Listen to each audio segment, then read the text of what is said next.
Election commission గురించి నా అభిప్రాయం ఏంటంటే ఈ రాష్ట్ర దేశ ఎన్నికల కమిషన్ ప్రజాస్వామ్యానికి కంచెలాంటిది. అలాంటి ఎన్నికల కమిషన్ కంచె చేను మేస్తే ఎట్లుంటుందో ఎలక్షన్ కమిషనే ఈ ఆంధ్రప్రదేశ్ రాష్ట్ర ఎన్నికల కమిషన్ అయితే నిన్న పులిందులో జరిగిన ఎన్నికల ప్రకారం అయితే కళ్ళుండి చూడలేని ధృతరాష్ట్రుని పాత్ర పోషిస్తుంది.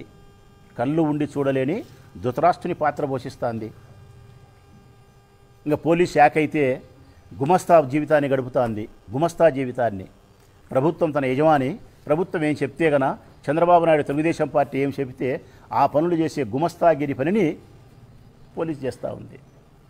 ఈ దేశంలో ఈ రాష్ట్రంలో ప్రజాస్వామ్యం లేదు. ఈ రాష్ట్రంలో ప్రజలకు స్వేచ్ఛ లేదు.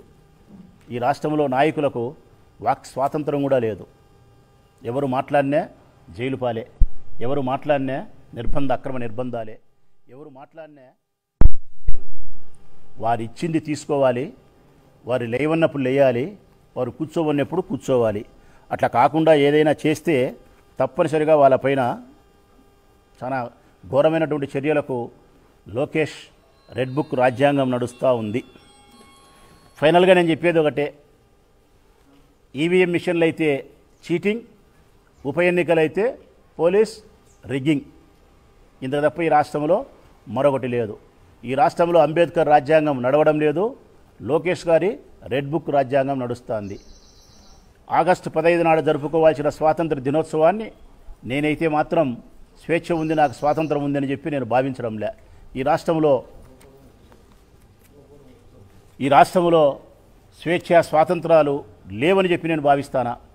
చంద్రబాబు నాయుడు పాలనలో రాష్ట్ర ప్రజలు సుభిక్షంగా లేరు. ఏ రాజకీయ పార్టీలు కూడా ధైర్యంగా ప్రశ్నించే పరిస్థితిలో లేని నియంతృత్వపు పోకడలతో పాలన జరుగుతూ ఉందని చెప్పి నేను నమ్ముతా ఉన్నా.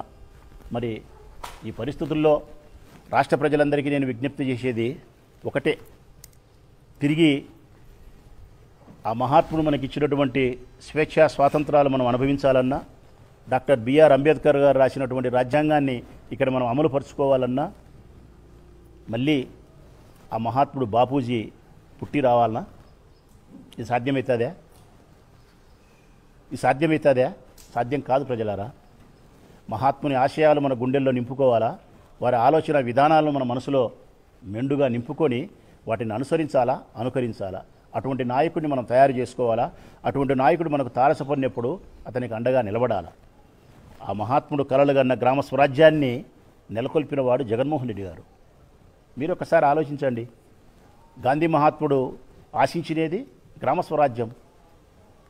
స్వరాజ్యం అంటే అర్థం ప్రభుత్వం పల్లెలకు రావాలా, అక్కడి నుంచి అన్ని కార్యక్రమాలు జరగాల, ప్రభుత్వం నడిపించాలా పల్లెల నుంచి వాళ్ళకి కావాల్సినట్టని చెబితే ఇంతవరకు ఎవరు అమలు చేయలే.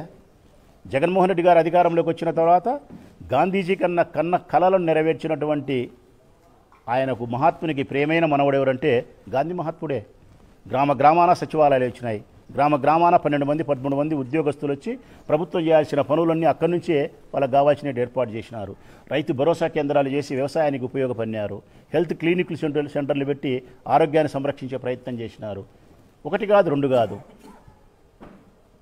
కులము, మతము, రాజకీయ పార్టీలు ఇవన్నీ ఏమీ పరిశీలించకుండా, పక్షపాతం లేకుండా అర్హత కలిగిన ప్రతి వానికి సంక్షేమ పథకాలను, అభివృద్ధిని జగన్మోహన్ రెడ్డి అందించగలిగినాడు. అట్టి నాయకుడిని తిరిగి మనం తీసుకురాగలిగితే, అటువంటి నాయకుడి పాలనలో మళ్ళీ రాష్ట్రం ఉండగలిగితే తప్పనిసరిగా స్వేచ్ఛ స్వాతంత్రాలతో, సమానమైనటువంటి అవకాశాలతో, సంక్షేమ పథకాలతో, అభివృద్ధి కార్యక్రమాలతో, శాంతి భద్రతల పరిరక్షణలో ఈ రాష్ట్రం ముందుకు పోతుందనేది నేను బలంగా నమ్ముతాను. కాబట్టి నిజంగా అది మీరు కూడా నమ్మగలిగితే రాబోయే భవిష్యత్ కాలంలో అయినా కానీ ఈ చంద్రబాబు నాయుడు లాంటి ప్రభుత్వానికి, నియంతృత్వపు ప్రభుత్వానికి మనం తిలోదకం పలకాల్సిన అవసరం ఉంది. ఈ ప్రభుత్వాన్ని గట్టిగా ప్రశ్నించే దానికోసం జైళ్లకు భయపడకుండా గట్టిగా ప్రశ్నించాల్సిన అవసరం నాయకులకు ఉంది.